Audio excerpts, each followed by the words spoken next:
Someday we'll get paid for this. I heard you took it for 23 days straight. That's true. What do you think? What do you?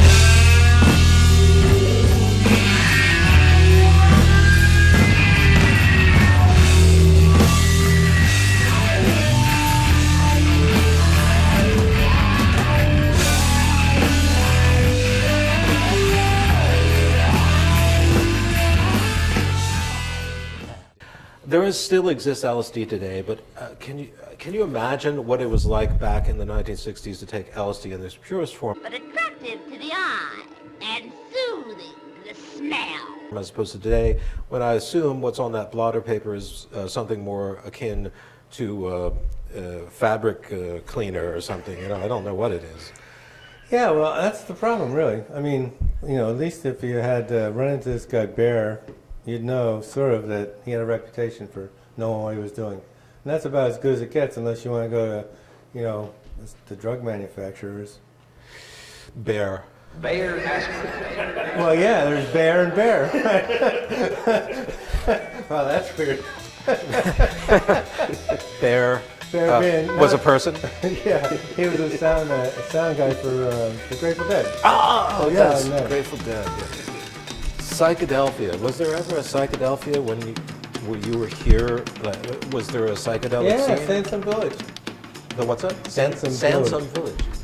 Can you tell me what it was like? There's head shops down there, and the last little shop in the back corner was the Essene Macrobiotic Juice Bar. And all the babes would go down there. Yeah. Huh. And you could go down and cruise them and talk about no sugar. And, yeah. I don't know what you're talking about. And that concept is, in most cases, drawn from the drug experience. You know, there's some of the lines you had to use back in those days. No sugar? No sugar. What does that mean? What's macrobiotic, you know?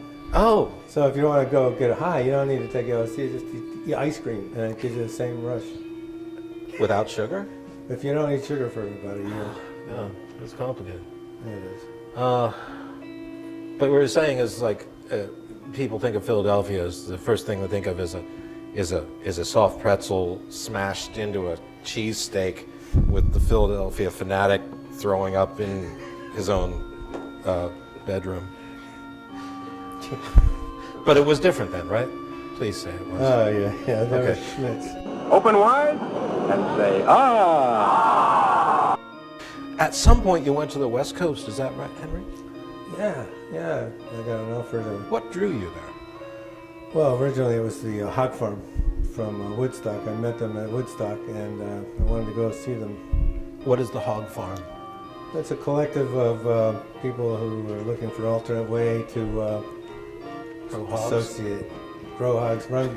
They ran a pig for president. Big asses. What they got done with the pigs? What happens then? Breakfast. Wow! If you're hungry for a hunk of fat and juicy meat. That's so sad. Yeah. But when you're on the West Coast, you run into, I don't know, your ex-wife? You had a wife before this? Yeah. She's out on the West Coast, and she's out got there. members, Newport Beach. friends of Charles Manson are hanging out in her house. Is that true? Yeah, her boyfriend and his brother got killed on Thanksgiving helping a motorist who got a flat tire on the highway, and they stopped to help her, and they both got wiped out by another passing car. So it turned out to be, very sad for everybody It's involved. a very different version of Alice's Restaurant. Very. But anyway, they were all hanging out at my ex-wife's house with my daughter, and they're, nutty. Crazy people. Crazy people that maybe have taken a lot of drugs, huh? Well, they were hiding them under the house.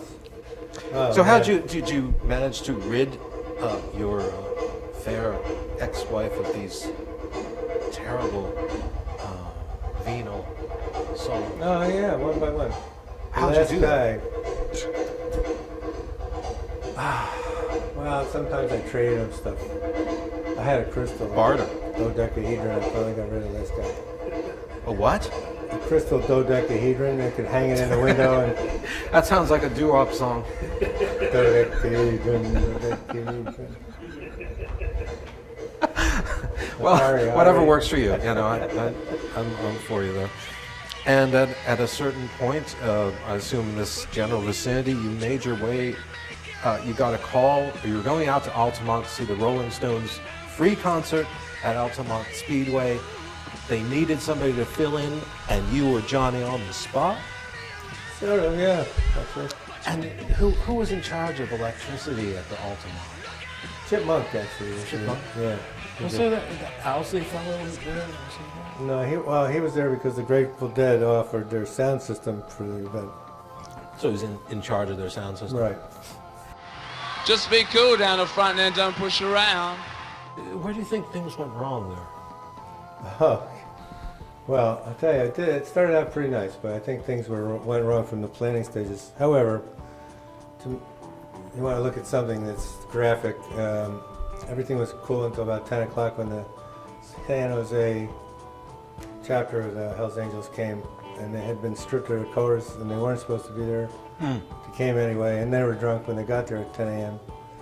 And I witnessed a man beating a woman, and everybody saying, you know, stop. You know, you really want to jump in and smack him one, but Yeah. it seemed like it would be a melee. So anyway, all those hippies were saying around, oh, please don't stop, be cool, you know. But it wasn't cool, and it never was cool after that. Right, that was kind of like the watershed moment for where people started saying, freedom is great, up to an extent. When everybody's free, it starts turning to chaos, and people get hurt. Yeah, that's It became like, because it was visual, because everyone saw it on the news or something, you know, like someone was killed in front of the stage at Altamont, and he was killed by these drug-fueled, crazy, alcoholed-up Hells Angels.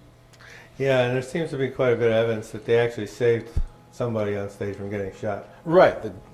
Well, even so, but the public perception is still going to reflect that, and that kind of like, it spoke badly, as well as the Manson thing. There's like this dark side to the psychedelic revolution that you came in some kind of direct contact with them. At some point you were, to the point you were feared for your life at that point? Or? Well, that last confrontation with the person who took the dodecahedron, he was running around with a pistol and yelling for flying saucers on the beach, and I had taken some acid, and I was like paralyzed on the floor, couldn't move for hours. It was quite a trip. I'm going to make a little editorial comment at this point. Folks, this is Brother JT, your host, and he's just saying to you, you know, moderation, that's the key to everything. Let's just consider this a tip from old JT. Yeah, you don't want to have a bad trip. Exactly. On the 23rd day, the phone rang and I went to answer it, but I couldn't get out of bed, and I could see myself in the mirror, and I looked like a monster. Yeah. And I had 3 arms, and one of them was growing into the bed. Must be the most terrifying experience. Wouldn't you say, Nurse Jess? Maybe. She's a healthcare professional, so she knows. Don't trust me. I don't even trust me. Were we on the right track in the 60s, or was it just a bunch of freaks getting wasted? Man, Woodstock was something else, and there's no way to describe it because there's no context to put it into. You know, you had to be there, sort of, and that's what everybody hates to hear. But it's still meaningful. But I mean, Woodstock was sort of like the light side, Altamont was the dark side, but all in No all, way, Woodstock was the dark side. It was the end of free music as we knew it then. right. And Altamont was just a logistical nightmare from the beginning. You heard it from Henry Brann. Thank you so much, Henry.